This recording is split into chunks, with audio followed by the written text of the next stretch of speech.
হুজুর শুনেছি জুম্মার দিনে হেঁটে হেঁটে মসজিদে আসলে নাকি প্রতি কদমে কদমে সোয়াব পাওয়া যায়। আমরা ইউটিউবাররা অনেক দূর থেকে আসি, রেকর্ড করি, কিন্তু আমরা তো পায়ে হেঁটে আসতে পারি না। আমাদেরকে আল্লাহ সোয়াব দিবেন না? মাশাআল্লাহ, তাদের জানার আগ্রহ, এইটা ভালো একটা দিক। প্রিয় ভাইরা, রাসূলুল্লাহ সাল্লাল্লাহু আলাইহি সাল্লাম বলেছেন, জুমার দিনে বান্দা যখন হেঁটে আসে প্রত্যেক কদমে তার সোয়াব হয়। সবার আগে আসলে একটা উট আল্লাহ রাস্তায় কুরবানি দিলে যে সোয়াব, ফেরেশতা তার আমল নামা এটা লিখে ফেলেন। সুবহানাল্লাহ। আর সর্বশেষ যারা রাস্তায় আসেন একবার 1:45-এ, এনাদের জন্য দপ্তর বন্ধ করে দেওয়া হয়। আর নতুন কিছু নাই, ডিম দিতে দিতে দিতে দিতে একবারে শেষ, খতিব উঠে গেছে, আর নাই, ওনারা দড়ি পরিমরি করে আসেন।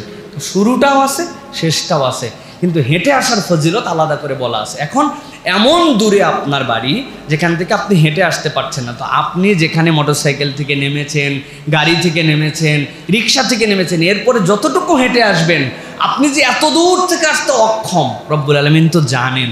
ওই রিক্সার চাকা ঘুরবে, ওই মোটরসাইকেলের চাকা ঘুরবে, আল্লাহ চাইলে ওইটাকে কদম হিসাব করে আপনাকে সওয়াব দান করে দেবেন। আর যাদের আমাদের বাড়ির কাছে আছে, আমরা একটু হেঁটে আসলাম, আল্লাহ রাব্বুল আমিন এইটুকু আমাদের জন্য সওয়াব দান করবেন।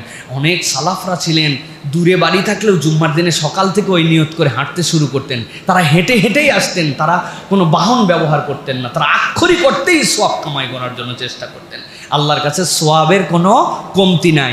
আমরা আমাদের ইন্টেনশন আল্লাহর কাছে নিবেদন করে দিলে আল্লাহ রাব্বুল আমিন আমাদেরকে সোয়াব দিবেন। সুতরাং আমার ইউটিউবার ভাইয়েরা, মোটরসাইকেল যত চাকা ঘুরবে আপনাদের তত সোয়াব হবে, আশা করি ইনশাআল্লাহ।